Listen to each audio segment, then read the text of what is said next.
Welcome to the Dedicated Sportsman Podcast. I'm your host, Brian Morrison.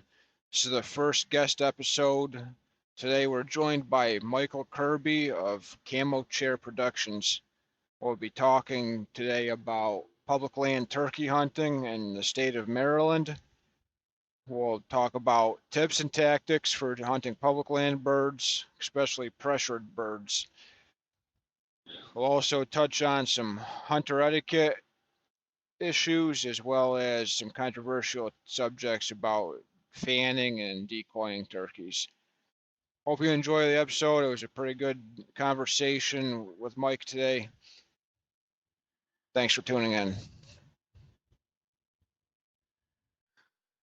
Okay, today's guest is Michael Kirby of Camochair Productions. How are you doing today, Mike? Hi, how you doing, Brian? I'm doing pretty good. Pretty good. I see Good. you're tagged out already down there in Maryland, huh? Yeah, and I got it done on camera too. I'm kind of Very nice. at that. So why don't you give us the story on the first bird that you got this year? All right, yeah. Well, I got it in the woods. I always took my cameras along with me. We've been filming our hunts for a decade or more now, mainly just to put on our website and share with everybody on YouTube. We do that hunting and fishing, just kind of try to promote the outdoor experience for people. Give them a look at what is really happening in public hunting lands and down at the lake. If you're not a guy with deep pockets that can afford these expensive hunts on private land and private ranches and stuff. But we started that 10, 12 years ago, and we're always toting our cameras around. So I have my camera with me, and I got out. I sat out opening day because the area I had scouted this one bird at is really overrun with hunters. I mean, it's terrible. I won't go on weekends or opening day anymore to this one particular area, but I got out there the day after opening day, and I set up on a field, and I got surrounded by guys. Some guys come up and almost set up about 5 yards away from me. They were getting their decoys out. I had to holler at them, let them know I was there. And they kind of walked on down the hedgerow ways, and I went ahead and set up, and I was listening. There were birds gobbling, but they're back over this area of flooded timber. And I was set up on the edge of a field, and I was just trying to wait them out. I was hoping they'd fly down in the field because it had rained the night before, and I thought they might want to come out in the open and dry off. But they flew down, of course, on the other side of the swamp. And when I got up, I found those guys that had walked in on me had set up about 50 yards from me. I mean, that kind of created a dangerous situation setting up that close to somebody else. But I always got my waders on, so I just kind of waded on back across the swamp and ditched those guys and got back in where those birds had flown down. I didn't hear anything else that morning, but I found some interesting areas. Found an area where I wanted to try to get to the next morning. It was kind of open. It's pretty thick back in there, so I found a little opening. Now I went in the next morning. I got in there, waded back across the little beaver swamp, and I was waiting for first light. Started getting light. I wasn't hearing a thing. I thought I probably busted the birds. I mean, probably that would be me trying to get too close to them. But as it got a little lighter, I started hearing gobbler, I don't know, 300-400 yards off down through the woods. So I'm like, well, I'm going to start hiking that way right now as quick as I can without making too much noise. And I took off down through the woods. And woods started opening up, which was nice. It was a little more open than some of the thicker areas back in this particular spot. And I heard that bird gobbling. I heard him gobbling good. I got to about 200 yards from him. I decided to do a setup. I sat down, and there was another one gobbling about 800 yards off. I mean, real far. I could barely hear this bird. And I sat down and tossed a couple calls out to the bird that was close to me. And that bird gobbled back. The one that was further out, he gobbled a couple times and flew down and started moving towards me real fast. So I just kind of um, sat there quietly. Now, what I did do was I didn't want to call at the bird that was coming in. So what I did was I called at the other bird that was still on the roost about 200 yards away. Every time he would gobble, he hadn't flown down yet. And I figured what happened was I was calling to a subordinate bird with my hen calls. The bird on the roost was probably not the dominant bird. The bird that was further out was dominant. And he got all upset that I was calling back to a bird that was subordinate to him. So he closed that distance in a matter of minutes, got into thick stuff around behind me. And I was like, well, shoot, this bird is getting around me. So I had to get up and turn around real quick. And when I tried to get up and turn around, the noise I made walking towards the other tree just drew that bird right in without any more calls. He came up through the thick stuff and gobbled about 10 yards. I just had to drop right where I was. I dropped on a tree about 3 inches around, turned around, and he was coming out of the thick cover there by the time I turned around and got my gun back up. And I was able to nail him. It took him about 10 yards. Just, he was right in my face. He came in quick. Yeah, that bird sounds like he was red hot. Oh, yeah, I love a hunt like that. It's, you know, Yeah, you get, I think, 2, 3 mornings a season when those birds really turn on like that, right. where, they're going to be in your lap no matter what you do. So that was just an amazing hunt. I really do think it was me refusing to call when he gobbled and only calling at the other bird that hadn't flown down yet. I think Right. that is was the you know was the ticket to make that kill, because it really ticked that other bird off. He was probably dominant bird. Real big bird is went 20 pounds 7 ounces, and that's big for the woods around here. Right. Our birds average 17, 18 pounds usually. So it was a real nice one. Really great morning to be out there. It was just beautiful. Yeah, as far as dominant birds, like we've seen before where we'll have a dominant hen actually run out and get to a tom that we're working before that tom has a chance to get to us. So it's kind of the same thing. You got to work, with or against the dominant bird in the area to try to get one in. And, by you calling to that subordinate bird, that really aggravated that dominant bird and got him in a lot faster than he may have gotten if it weren't for that situation going on. Yeah, yeah, I've had problems with that too. What I have more problems with are people when you're hunting public land trying to get in between you Right. and just kind of just creep in and get in between you, trying to get a shot at the bird you're working. Now, have you seen the pressure on public land increase in the last few years, or has that been Oh, kind of consistent? yeah, it's been really bad since COVID hit. I mean, of course, everybody's off work. They were all off work, 2020. Now, I retired in 2019, the end of 2019, did 35 years with the post office and delivering mail, and I went ahead and tossed the towel in after that, and I thought I was going to have the woods pretty much to myself the next thing. Right. And I was looking forward to it. I got in a little deer hunting that fall. It was great. I took a few deer and got to enjoy hunting during weekdays without a lot of guys in the woods.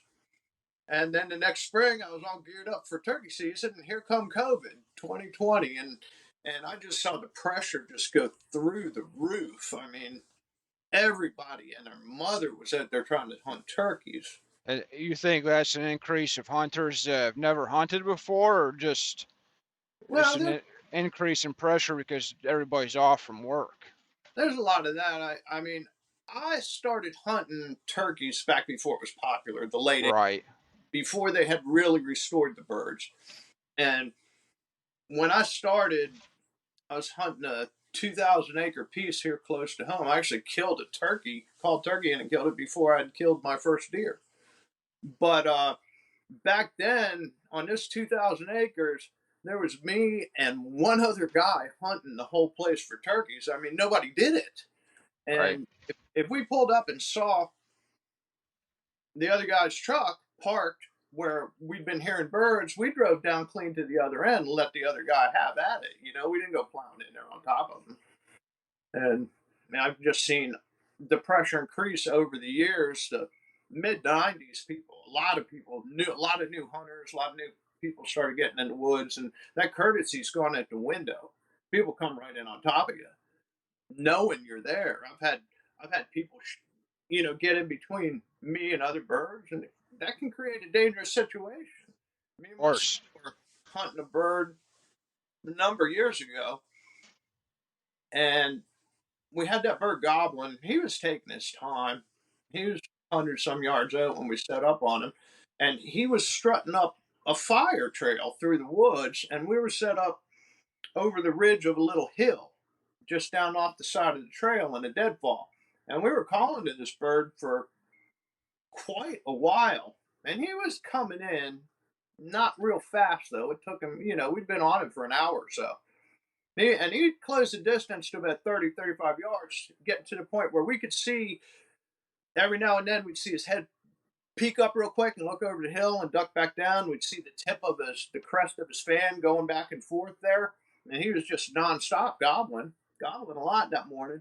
And I was working on him. I mean, I wasn't being quiet. I was being pretty mouthy with him when he got in close, trying to get him to step over the hill so my son could shoot him.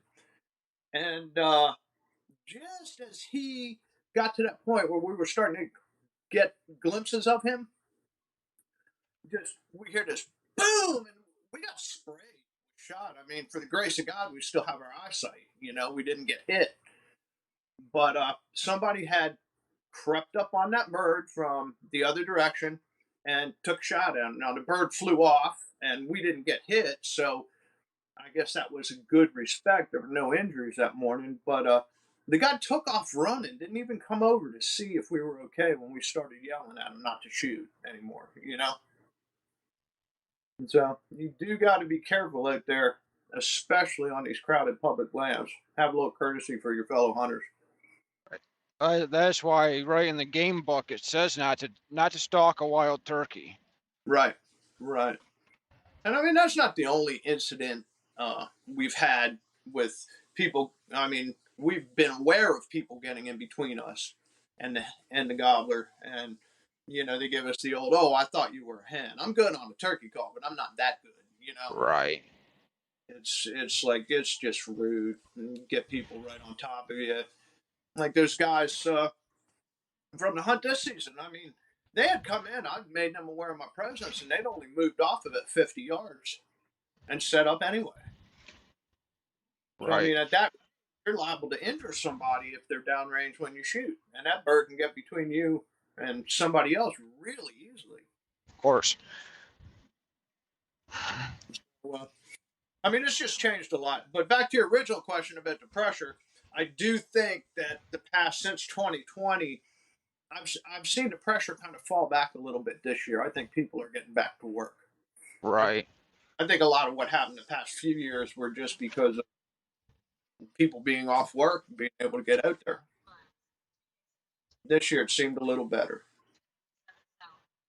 Yeah, we've seen an increase in hunting pressure up our way, but it hasn't really been geared towards the turkey hunting or the deer hunting. We run into quite a few guys who are just out squirrel hunting during our archery season, and they don't even deer hunt or anything. They just squirrel hunt. So just the whole, increase of hunters in general too could you could see an increase in pressure on that side too. Yeah, yeah, it is a problem because, like I say, we started the Camochair project to promote the outdoors, and Right.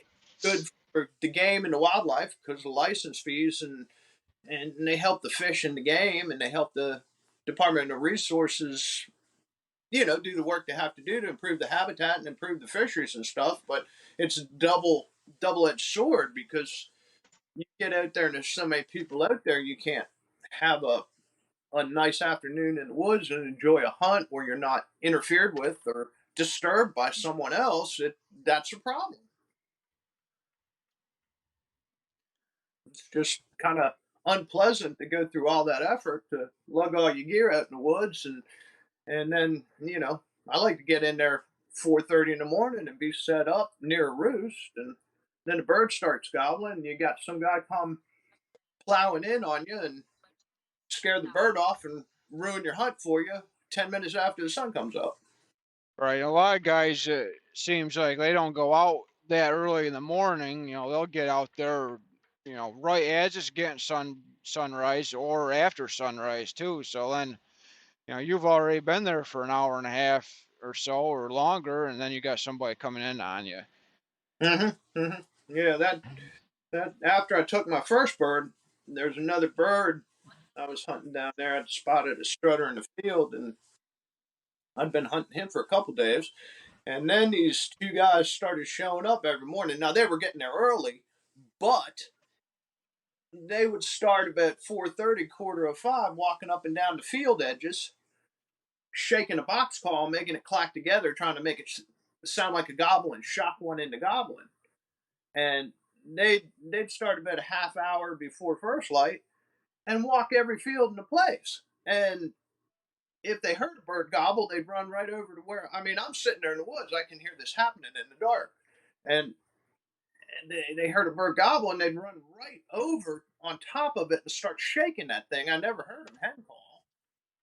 So it just kind of spooked that area up.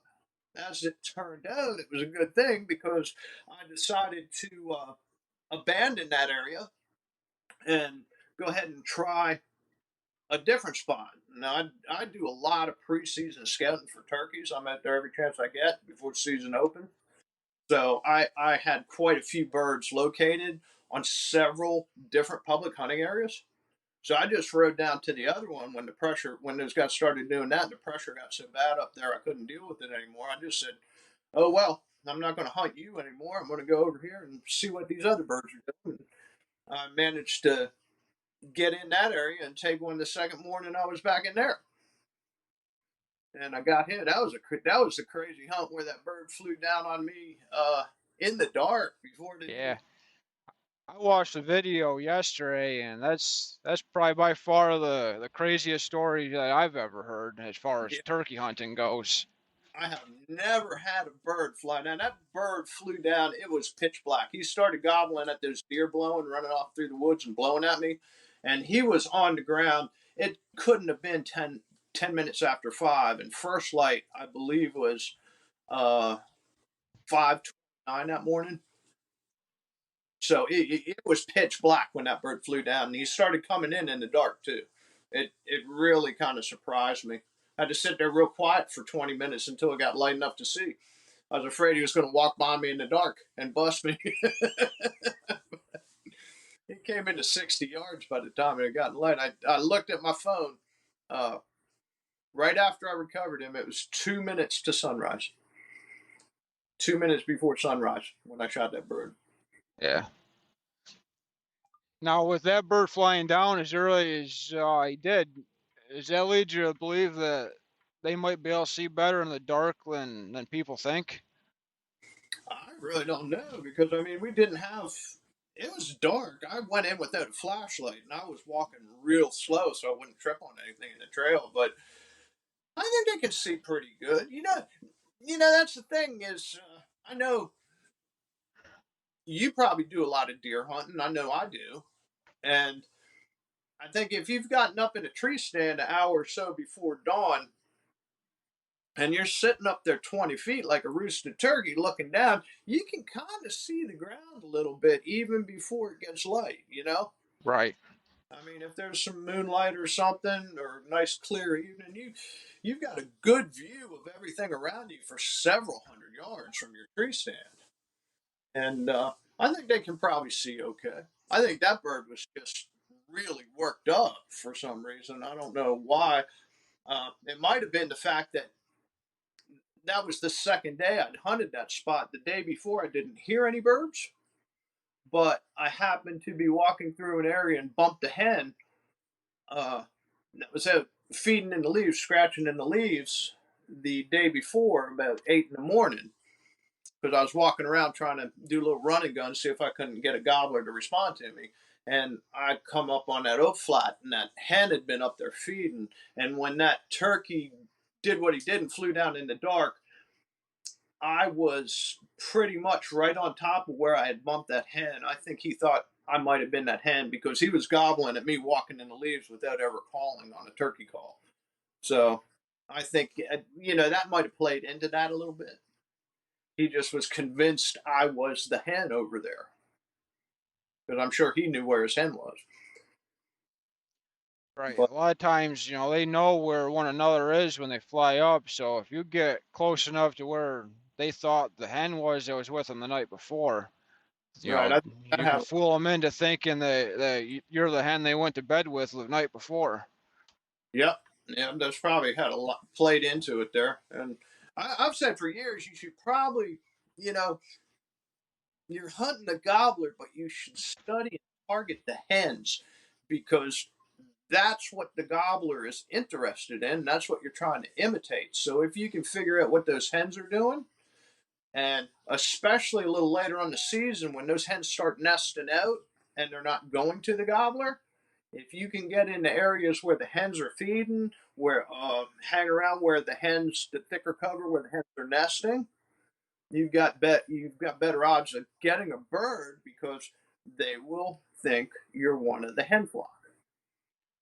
I mean, that's your ultimate goal is to make that gobbler think you're a hen, and by hunting the hens, so to speak, and being where they are, I think you're upping your odds of taking a bird.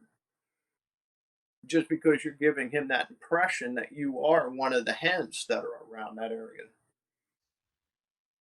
It's kind of the same idea. You can revert back to how you deer hunt. You always want to be where the deer want to be. Right during the rut in the fall when you're hunting deer, one of my favorite tactics is to get in where the does bed. You find the doe beds, and then you set up just a little on a deer trail just downwind of where the does like to bed, and those bucks will go back and forth on that trail trying to scent check the bedding area for a hot doe. So it is the same sort of thing, yeah. So you talked about preseason scouting. How do you go about that? Are you glad?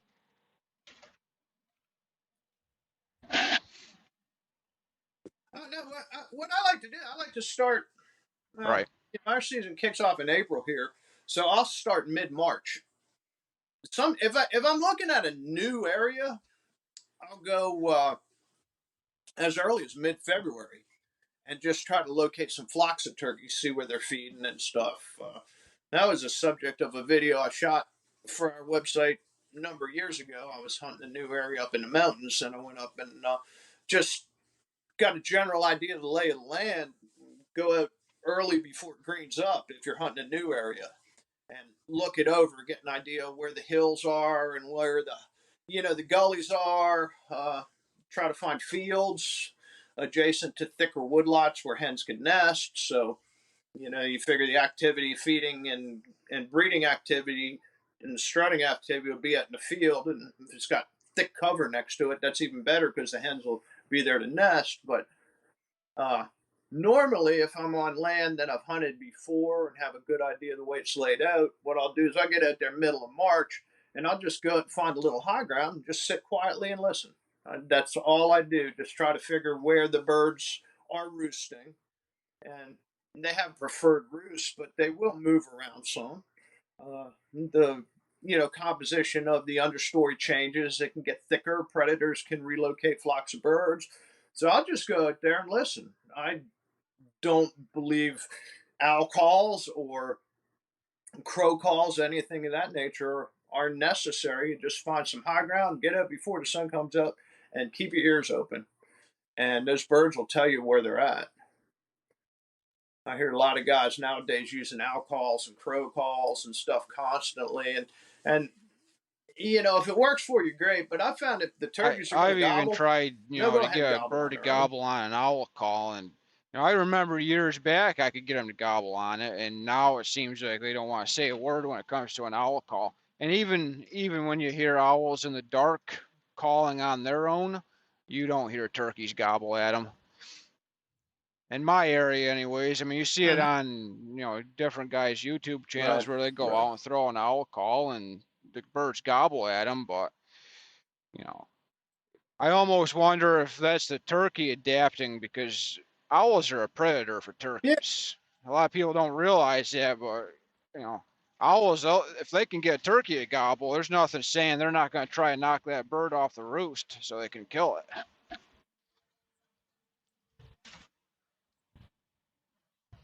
right. I've kind of always thought, because turkey goblet, they shock gobble at stuff. It's Right, usually at things that would normally threaten them, like use coyote calls to make turkeys gobble. They use owl calls. They use crow calls. right, Crows destroy a lot of hen nests. They eat the eggs. You know, um, I've always kind of thought that the turkeys gobble at things that threaten them. I mean, for the most part, a big 20-pound gobbler right, doesn't have too much to worry about. The hens do, though. They have to worry about coyotes and uh, crows getting into their nest, and coyotes and foxes coming after them. A 20-pound gobbler's probably going to be able to hold his own against a fox or a smaller coyote just by running or flying away. And I've always thought it's the gobbler challenging things that they're scared of: owls, coyotes, stuff like that. The hens and the poults are right, the ones that really have to worry about that more than the big 20, 25-pound gobbler does. And I think what he's saying is when he gobbles and shock gobbles at predators, I think he's reassuring his hens that, hey, there's nothing to worry about. I don't see those things over here. They're not around me. right. It's safe to come here where I am. And as when they get spooked real bad, they No, stop calling. If you spook one, he won't gobble anymore. So I think that's kind of a reassurance for the hens that, hey, I'm up here in my tree. I don't see any of those owls or right. Even coyotes even around me. birds You can that come over here, are it's fine. shot at, say somebody shoots at them and misses, a lot of times they'll stay tight-lipped for quite a while after that. Or even if there's other birds that were with a group of birds that one got killed out of that group, a lot of times that group of birds will stay silent on you and they'll almost seem like they disappeared from the landscape. Right, right. Yeah, it's impossible to hunt a spook turkey. I'll tell you what, Well, if he gets speaking quiet of on you enough, want to be impossible, found, you ain't gonna I find that always bird. joked around if a turkey could smell like a white-tailed deer was, you'd never kill one.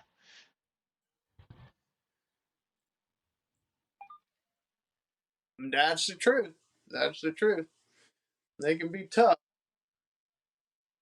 I think that's what makes it so challenging. Like I said, I've hunted these birds for decades, and I like my deer hunting, but the I turkey hunting I is think turkey hunting that's is where like it's the at for gateway me. I drug, just so to love speak, of the I hunting love world.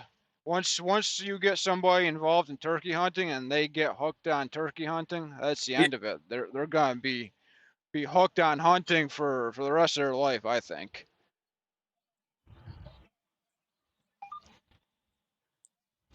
Oh yeah, it's so amazing to get out there. The weather's nice. It's not freezing like it is when it's deer season, and you can have your bad days and good days, but for the most part, it's pretty spring weather, and you get to interact with the game. I think the closest big game hunting uh, to turkey hunting would be elk hunting because you do call them in. But I don't know. The turkey hunt, it's just they're incredible birds.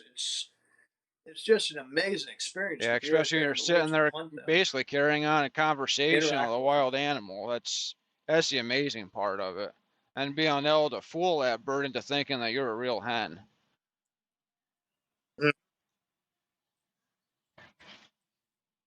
Yeah, it's an incredible experience, and I tell you what, it doesn't happen most mornings, but those one or two mornings when you do get birds to come in, commit, and come in and strut for you, it's even better because I don't use blinds or decoys. I just get camoed out and sit up against a tree, so when I call a bird into me, I feel like I've really done something. I mean, to have him commit and come in and fan out and put his wingtips down and drag him through the leaves 10, 15 yards away from me, thinking I'm a hen with no decoy there. That is satisfying. It really is. I mean, taking a shot and finishing the hunt is almost secondary to the accomplishment of having a bird come in and strut for me. It's amazing to watch. And it's you know, just a delightful experience. My older years, I've gotten to the point where sometimes I'm kind of like, Right. you know, thinking about maybe not shooting them.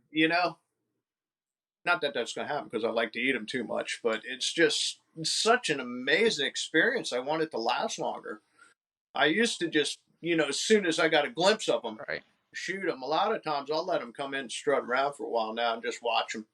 You know, uh, Well, I you enjoy getting being to in the hear them spit presence and drum of too. wild So turkeys. I got a bird on opening day of the season up here in New York, and I called in a group of three Yep. toms, and Yep.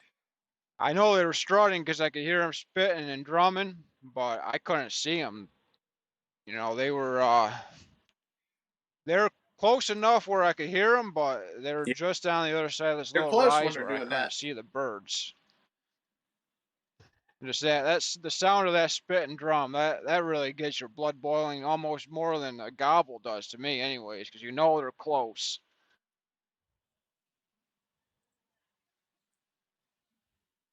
Yep. Yep. I tell you Right. what, I'd gotten to the point where I was having trouble hearing birds for a while. It got to be a problem. I mean, if that's one advice I could give to anybody is protect your hearing because I worked in a very loud environment, and I'm an avid rock and roll fan. I've, been up front for everything from Ted Nugent to the Who to the Rolling Stones, all live and up front, real close, and it just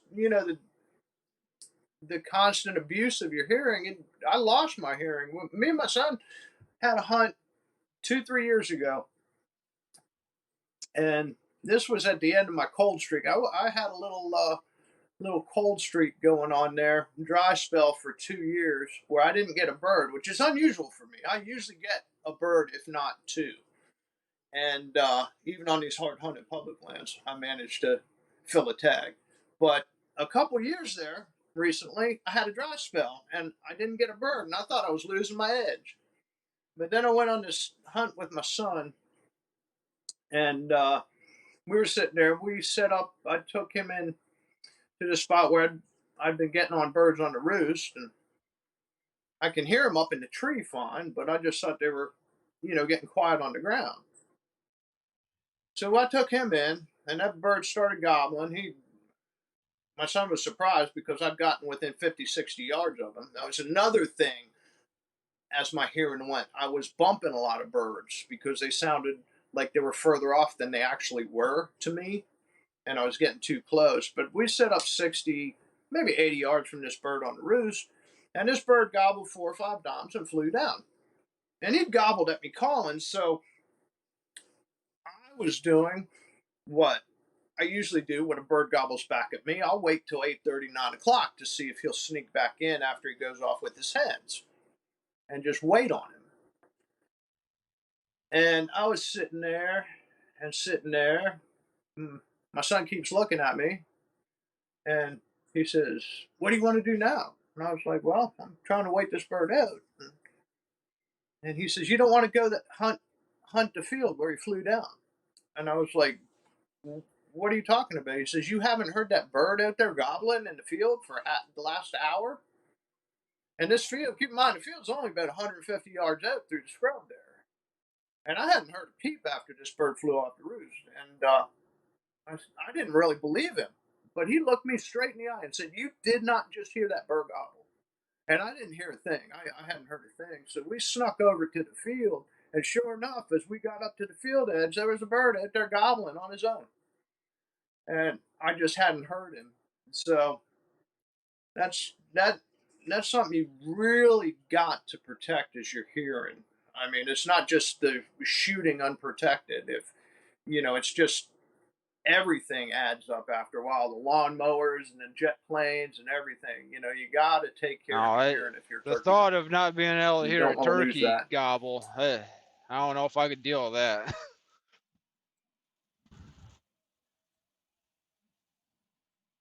Yeah, yeah.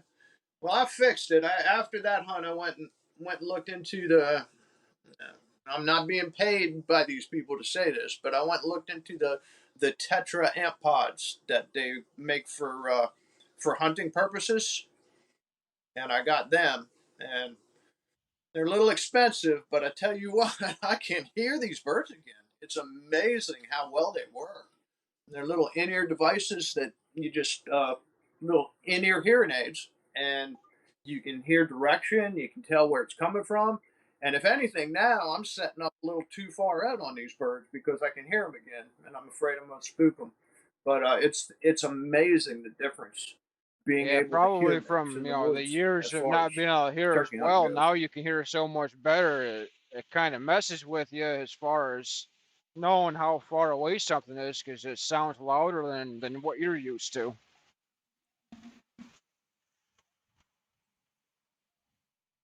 Right, right. It's been a little bit of an adjustment, but I'll tell you what, I'm Right, glad to be back. And you were talking about birds right, drumming. I'm hearing that again too. That's something I had for a long time. Last bird I heard drum was probably 10, 12 years right, ago, and I just figured they weren't doing that anymore. But yeah,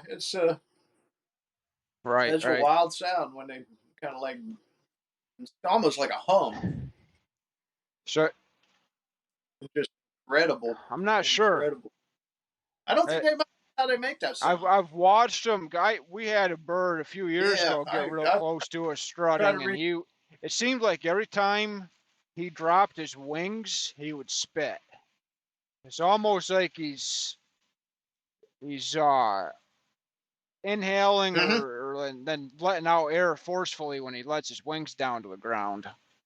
Uh, This bird, he was doing it in half strut even. He only had his fan Yeah, down yeah. halfway, and he just had his wings down to the ground. And every time his wings hit the ground, he would spit. Mm-hmm. Yeah, Yeah, that's a neat little noise they make too. yeah, A little kind of like click. It's almost like a click, and it's just really incredible to right. hear that stuff. So you were talking I'm about glad how I'm you've able to hear been it again. filming your hunts. So what kind of setup are you running for your camera and stuff like that?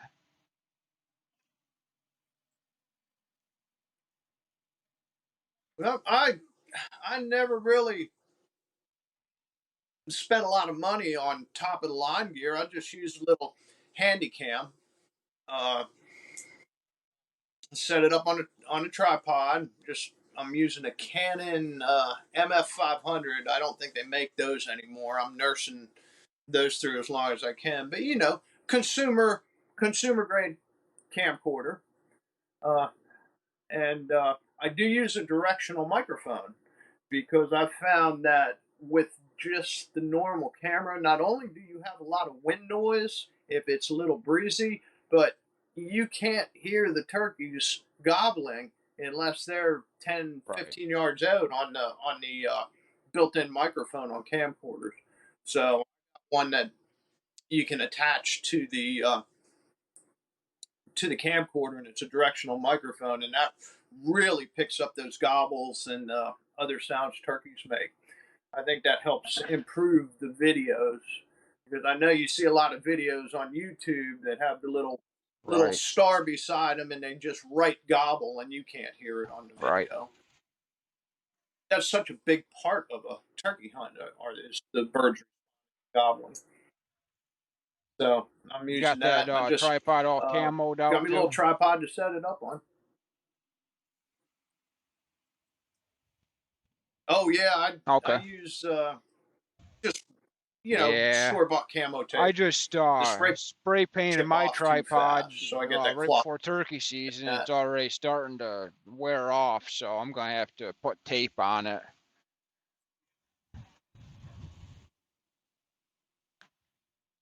Yeah, yeah, I found that cloth tape um, works really well. It sticks. It's won't come off with rain if it gets wet, and the it doesn't chip off like your spray paints will.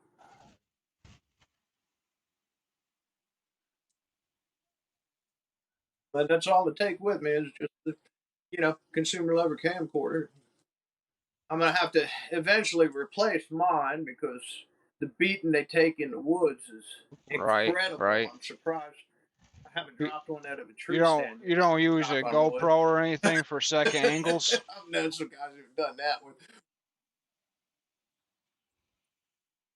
No, I don't. I'm sure GoPros have their place, but and I know the quality has gotten a lot better over the Right. years. But back when I got started, GoPros gave you that fisheye look. You remember back, a while back, you got that fisheye look with the GoPro. So I decided not to use one of those. Plus, it doesn't have a monitor screen or capability to zoom or anything. So I wanted something little more user friendly than that. So I just didn't get a GoPro at the time, and I found the consumer camcorder. It fills my. It's a little tougher to use than a GoPro because you can just set the GoPro up and it'll run forever. It'll film for 10 hours, or it has incredible battery life. But I wanted a little more functional features on the camera I was using, just kind of make myself feel like I was a little more in control of what was getting filmed. Even though Right, I right. still just set the camera up days and just Uh, turn it on and let it with run. a camcorder, you run additional batteries with you, or do you use an external power pack? 'Cause I started experimenting with using uh, those power banks. They last a lot longer than your camcorder battery, so you can plug that right into your camcorder, and it'll actually do like a constant charge on your battery that's in the camcorder. So,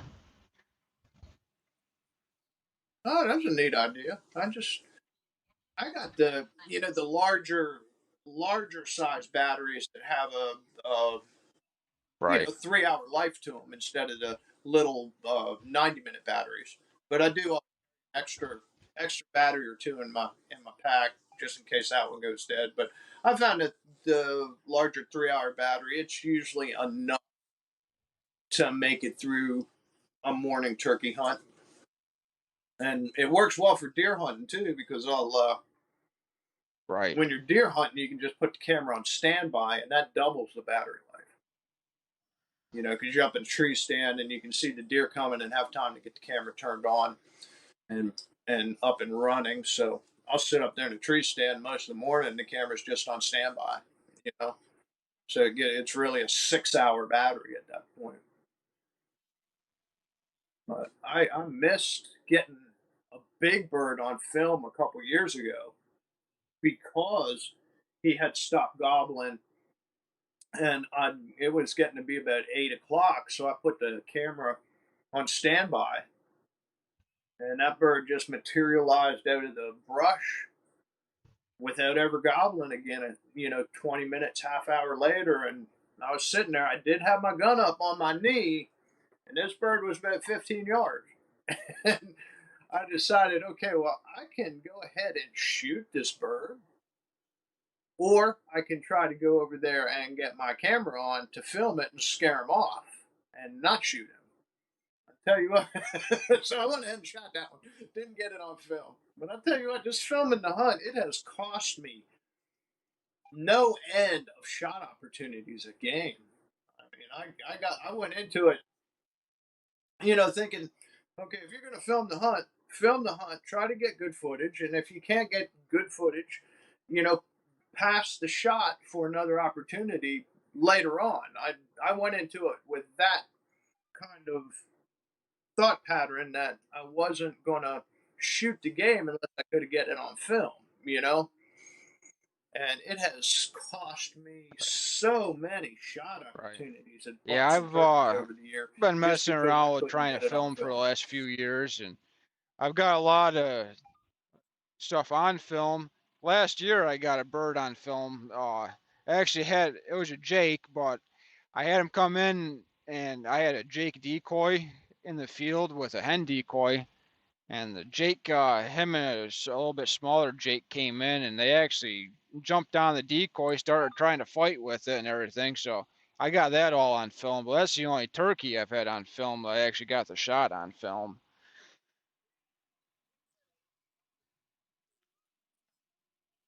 Yeah, I stopped by and looked at some of your videos over there on Dedicated Sportsman on YouTube.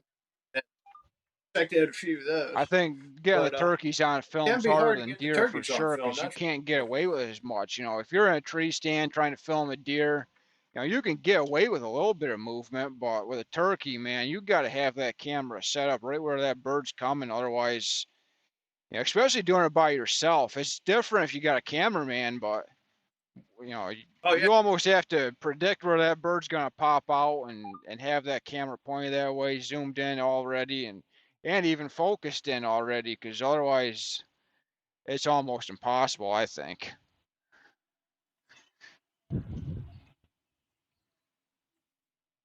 Yeah, yeah, and then there's another layer of difficulty there too if you're not using the blind or, like you say, they'll come to the decoys and stuff, and that provides good footage. Out there in a public land situation Right, where you're not in a blind and you're not using decoys, you're right, exceedingly difficult. You've got to really think ahead about where the bird is, where you think he's going to right. show up, and A lot of times birds 90% that of the I time they call don't in, show up where you they'll think they will. gobble, and I'll But think they're coming in one way, but a lot of times they try to circle around me and come in, to the side of me, or if not behind me. Especially a bird that's been hunted and maybe he's been shot at before. They're I, always nervous when they come in until they actually see that hen. And even with the decoys, I've had decoys cost me more birds than actually harvest them. Just because they see that decoy and their first reaction is, okay, that oh hen yeah, is if you're supposed to come to me. I'm going to stand here and wait for it to come. And if it doesn't move within a few minutes, I'm out of here. Right. if you're even hunting public land, even you're on going to some of scare the more birds private with land that I decoys than you're hunt, going to the pull in. birds are still pressured, so I've the decoys I think do you more harm than good, anyways. Almost no matter where you hunt. mhm. I have I've seen that trend over the years increase. I mean, even 5, 6 years ago, most guys were out there just trying to call them in. But over the past 5, 10 years, I have seen it go from where you were out there trying to call the bird in to where a lot of guys now just go out there and plug a decoy in the field on a stake and sit down on in the brush on the side of the field, Right. never call. Just hope a turkey will come to their decoy. I don't understand that type of hunting. I'm not a big Right. fan of it, but at least it lets me know where those guys are because I can spot boys and move off to someplace else. But I don't know. I think there's a lot more that the quiet deer hunting type of turkey hunting where you just go out and you sit quietly, maybe stake a decoy in the field and not Right. They're call at almost all like going on nowadays you than would there almost was, have to pattern those 10 birds and years know what ago. they're doing every single day to have that even be remotely successful. And even then, turkeys do something different every single day. I mean, I've seen them fly down to this ridge one day, and then to the field the next day, and then the following day they're not anywhere in the same area. So that's got to be like a shot in the dark kind of tactic. Mm-hmm.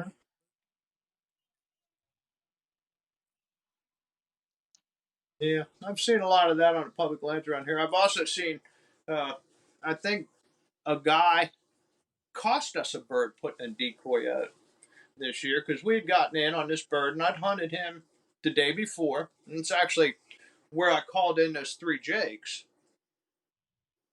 And that was interesting because I was moving in on a gobbler, and then I crept in to about, I don't know, 100 yards from where this bird was gobbling in a low spot and called, and these jakes all just emerged from the woods all around me. So you got to be careful when you're sneaking up on a, setup to set up on a gobbler, because a lot of times, the bird you kill isn't actually the bird you were working. You end up having a satellite gobbler come in that's in the woods near where a gobbler is gobbling a lot. You'll have a 2-year old or a subordinate bird hanging out trying to, catch hens as they come to him and lead them off without gobbling, because he doesn't want the big boy to come in and spur him up real bad and fight him.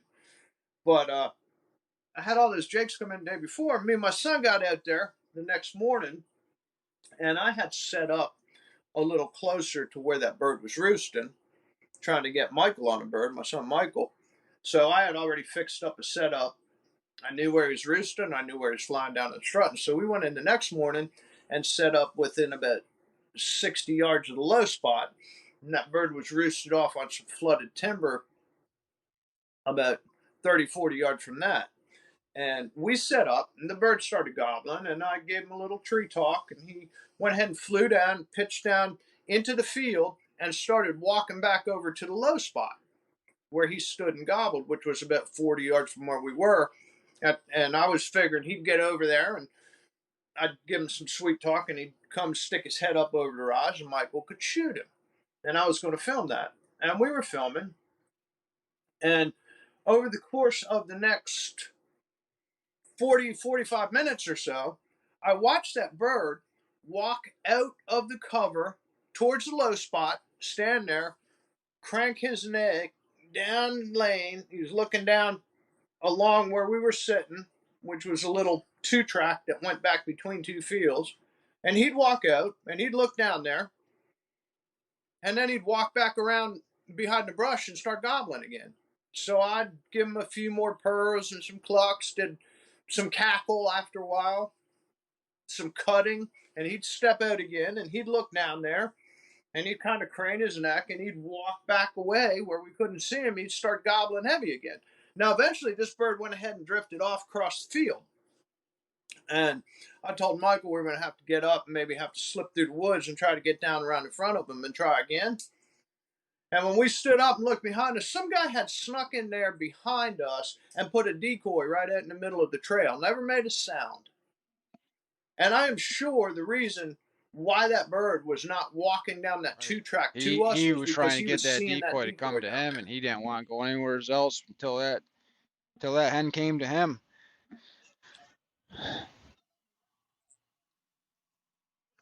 Exactly. And I don't know what this guy was thinking, because, I mean, I wasn't being quiet. I was calling pretty aggressively. And he'd come in there 50, 60 yards behind us and put a decoy out in 2-track. Right, he would have Now, if gotten to the you bird before he hadn't got to come the to the decoy decoy, anyways. we'd have shot him first. Right. I mean, what's this guy thinking? It's just really, dude. I gotta put my arms up in the air, because he stood up and threw his arms out like we messed him up. And I'm like, wait a minute, we've been sitting here since, 0 dark 30. You came in on top of us and put your decoy out, and he had to have heard us there. We weren't. I was cutting pretty hard trying to get that bird to come down. I couldn't understand why it wouldn't come down, and I firmly believe it's because he Right. saw that decoy So we're and didn't want just to come about in. to about an hour now. I got one question for you before I let you go. It's a real controversial topic in the turkey hunting world, Okay. but how do you feel about reaping turkeys?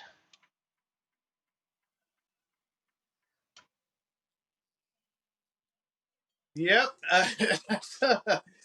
That's all the rage on the internet sites right now is reaping. I'm not a fan. Um, I I don't think it's really doing the turkey population any benefits. And I'm a fan of tomfoolery, where you go out there and play hen and get the birds to come to you.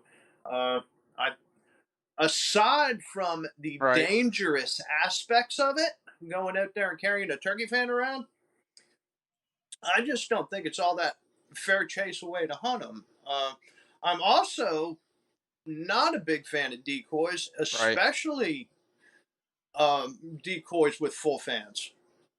I mean, again, you've got the dangerous aspect, but I think with what they're finding out nowadays um, about the problems it causes with breeding when you take the dominant bird out of the flock early in the season, coming in to fight another bird that's displaying a fan, I just think it may be having a detrimental effect on the population.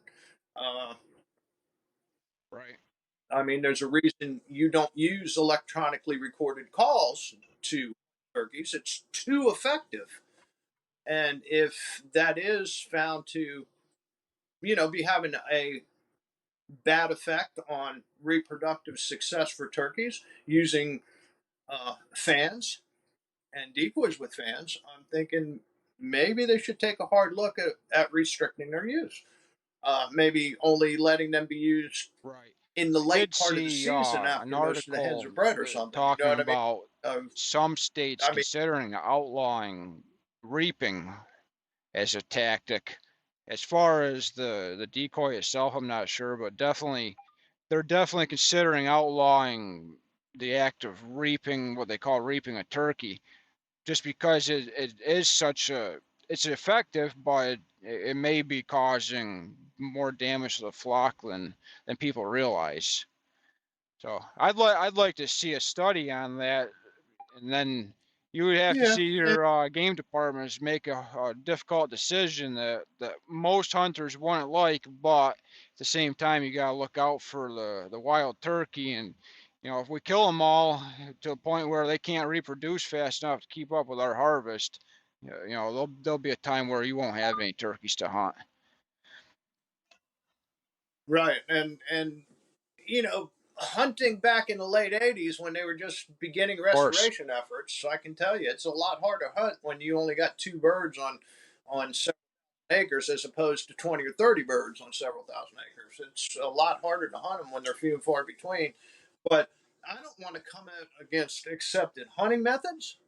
But if it is found that these methods are producing too big a kill, I mean, you're talking about either getting rid of those Right. methods or Well, a we've shortened already seen season them with change with fewer the birds in the bag bag limit limit. for the fall here in New York. I'm For the longest time, you could turkey hunt for a month and a half in the fall, from October 1st until the Friday before the third Saturday in the month of November when the regular deer season opened up. So you could turkey hunt all of October, half of November, and you could kill two birds of either sex.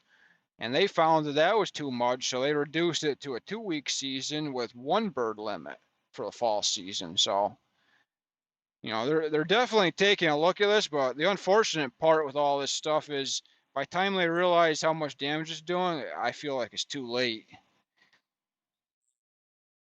right, and I've been following the turkey forums online, and they're in all uproar about people wanting to ban decoys and fanning and do they what they want. But I mean, these are the same guys who are coming down hard on people for shooting jakes. It doesn't make a lot of sense to me. You either hunt like you want, or restrict yourself and use a little personal restraint. And if you want to use a little personal restraint, I think you want to do what's best for the turkey flock, even if that means banning fanning and banning full strut decoys. I know it's great to watch the birds come in and try to fight the decoy, but right there you're taking out the dominant tom and not one of his subordinate satellite gobblers. And from what I'm understanding now, from what I'm reading, is that kind of screws up the breeding season because then the toms have to resort their pecking order, decide who's going to breed, and a lot of times they haven't gotten that done, in time for the hens to successfully nest that season. So I don't. Yeah, right, like you say, some studies should be done, and I think maybe a good way to go about it was to let's say no decoys or fanning, take it away from the public hunting lands first and study what happens there when you eliminate the decoys, eliminate the fanning on public hunting. And it could be done for safety reasons. And then you could take a good hard look at how the populations react to that. Um, without completely banning it outright. And it's not unheard of to ban tactics on public hunting lands. I mean, here in Maryland, we're allowed to bait for deer and use salt, but only on private property because those methods are much more effective and they give people on public properties an unfair advantage. If you go out there on a couple thousand acres public property and dump some corn and some deer cocaine, you got all the deer coming to your spot, and the guys, a quarter of a mile away who don't know you're doing that aren't going to see any deer at all. So, it's not unheard of to ban certain tactics that are very effective on public hunting lands. And if they did that, they could take a look at what that does, what kind of impact that has on the population by banning these tactics without just removing them from the game plan outright. All right, Mike. Where can people find you online to be able to see your videos and your content for the outdoors? Well, we've got the Sharing the Outdoors channel on YouTube. I do run the website, Camochair Productions website. That's spelled like it sounds. One word is camochairproductions.com. And I set that website up just as an easy way for people to find our YouTube videos because so much on so much content on YouTube, it can be hard to find particular videos. So I've got the Camochair Productions website set up. You can find us there, and that pretty much just gives you an idea of what we've been doing and links back to our videos at Sharing the Outdoors on YouTube. And I'll link all that stuff in the description for the show notes so people can go right there and find it. Great, I appreciate it.